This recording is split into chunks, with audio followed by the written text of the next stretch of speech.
ఇంద్రవెల్లి సభ కోసం తెలంగాణ ప్రజలు ఎదురు చూస్తున్నారని కాంగ్రెస్ సీనియర్ నేత బండ్ల గణేష్ తెలిపారు. ఈ 2 నెలల రేవంత్ రెడ్డి పరిపాలన గురించి ప్రజలు సంతోషంగా ఉన్నారన్నారు.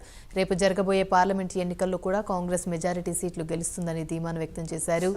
మతి భ్రమించి మల్లారెడ్డి ముఖ్యమంత్రి మీద ఆరోపణలు చేస్తున్నారని ఆగ్రహాన్ని వ్యక్తం చేశారు. ఎమ్మెల్యే మల్లారెడ్డి విద్యార్థుల రక్తాన్ని పీల్చి ఫీజులు వసూలు చేస్తున్నారని మండిపడ్డారు.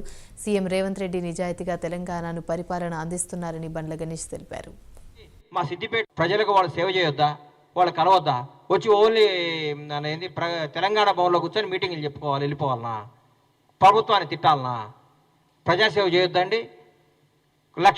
కోట్ల మంది ఆశలతో మీ ఎమ్మెల్యేని 1,00,000 మంది 2 లక్షల మంది ఓటేస్తే గెలిచిన ఎమ్మెల్యేకి వాళ్ళ సమస్యలు తీరువాలా వద్దా? సమస్యలు సాల్వ్ చేయాలి కదా. సమస్యలు సాల్వ్ చేయాలంటే ఎవరు? రాష్ట్రాన్ని పరిపాలిస్తున్నారు రేవంత్ రెడ్డి గారు, ముఖ్యమంత్రి గారు. గౌరవ ముఖ్యమంత్రి గారిని కలిసి, అయ్యా మా గజ్వేల్లో ఈ సమస్య ఉంది, మా సిద్దిపేటలో ఈ సమస్య ఉంది, మా సిరిసిల్లలో ఈ సమస్య ఉంది, మీకు చేస్తే మమ్మల్ని నమ్మించిన ఓటర్కు న్యాయం చేసినట్టుంటుందని మా అప్లికేషన్ చేసుకోవాలి. ఎవరు చెప్పాలి? గాలికి వదిలేయాలన్నా జనాన్ని? మిమ్మల్ని నమ్మి ఓట్లు వేసిన వాళ్ళని గాలికి వదిలేసి మీరు పట్టించుకోకుండా మీరు ఊరికే రేవంత్ రెడ్డి గారు అది చేయట్లేదు, రేవంత్ రెడ్డి గారు ఇది చేయట్లేదు, కాంగ్రెస్ ప్రభుత్వం ఇది చేయట్లేదు, అనవసరంగా ఎన్నుకున్నారు, తప్పు చేశారు, అది ఇదని మీరు మాట్లాడుకుంటా మీకు ఉష్ణాయసం తప్ప 5 సంవత్సరాల వరకు ఎన్నికలు రావు, ఇబ్బంది లేదు.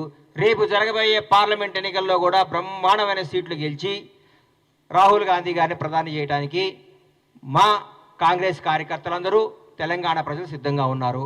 ఇందులో ఏమాత్రం సందేహం లేదు.